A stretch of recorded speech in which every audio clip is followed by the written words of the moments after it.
PlayStation Underground has gone Dutch to find out about a new video game that has a buzz echoing off the walls of the canals in Amsterdam. So we searched this town high and low to get the lowdown on a new band of game developers. It seems this company was formed from 3 smaller Dutch game developers in 2000. Their studio is based in the heart of Amsterdam, in the Netherlands. They are rapidly becoming one of Europe's leading independent game developers and are working closely with Sony Computer Entertainment Europe to create one of the most anticipated titles for 2004. Their name is Guerrilla, and this is the story of Killzone.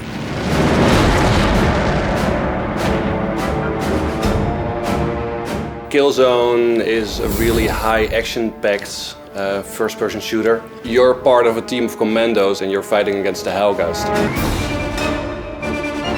The Helghast have attacked the planet Vector with a devastating blitzkrieg, and you're in the trenches as they attack. Basically, you've got to fight your way out of it.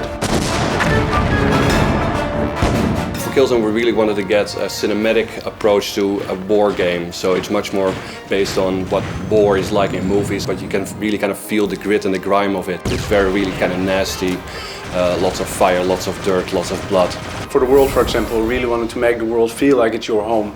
We really wanted to pick small things that people will recognize and change that a bit, because it's in a future world. For the Helghast, we used the German army from First World War. The ISA is meant to be like a small army, special forces type of guys. Killzone comes out as something very dense, very sort of edgy. It comes near you and it's very gritty and it's almost claustrophobic at times. We want to give you, the player, an environment that you can recognize and that you can get to grips with immediately. We're using a futuristic setting, but you should still recognize how coffee machines work in this environment, how cars work. We take this realism, we twist it round, and we present it to you in a very exciting kind of way. We're talking about a war here, so we've got a lot to play with.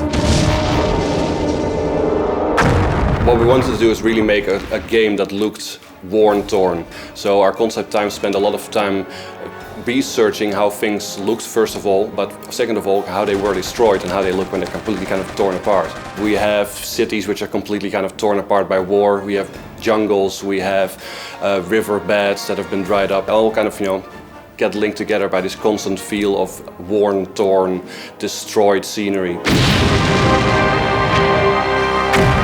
You can play Killzone as 4 different styles.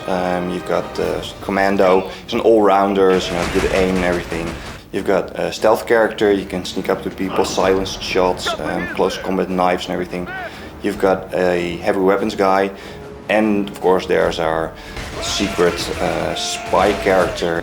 One of the cool things about Killzone is the AI. It's totally non-cheating, and they will never be so scripted that you can catch them off guard. They really react to you.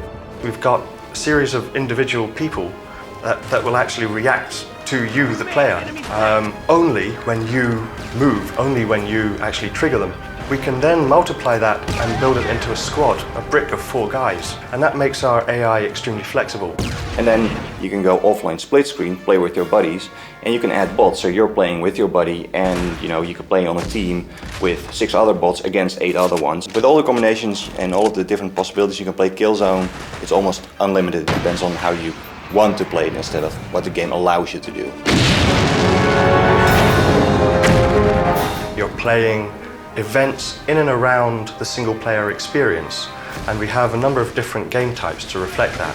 We've got assault games where one team is defending and another team is attacking, and it's all time-based. We've got domination-based games where you have to try and dominate a key area in the battlefield.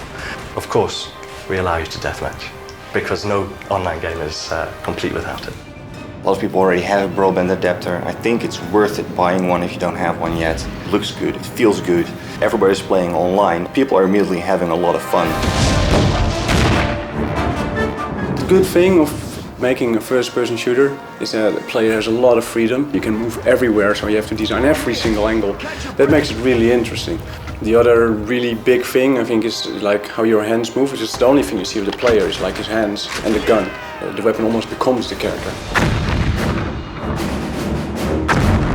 For the weapons, we did like the full range, from like pistols to shotguns to machine guns, rifles, sniper rifles to the big missile launchers. We really want to stick to bullets since we think bullets are cool.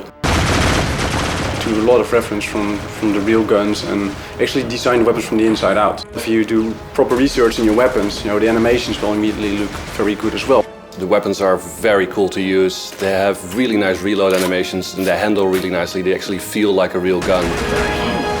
Basically, you pick up a weapon, you start firing with it, and that's fun. It's really fun. Killzone stands out because of its graphical immersiveness. It's very detailed, rich world, but it's also a very believable world. One person likes the guns, the other person likes the characters and the style, the other one really likes the sound, but in the end it's something that feels as a whole. It's an integrated part and it has impact. This is a cinematic experience.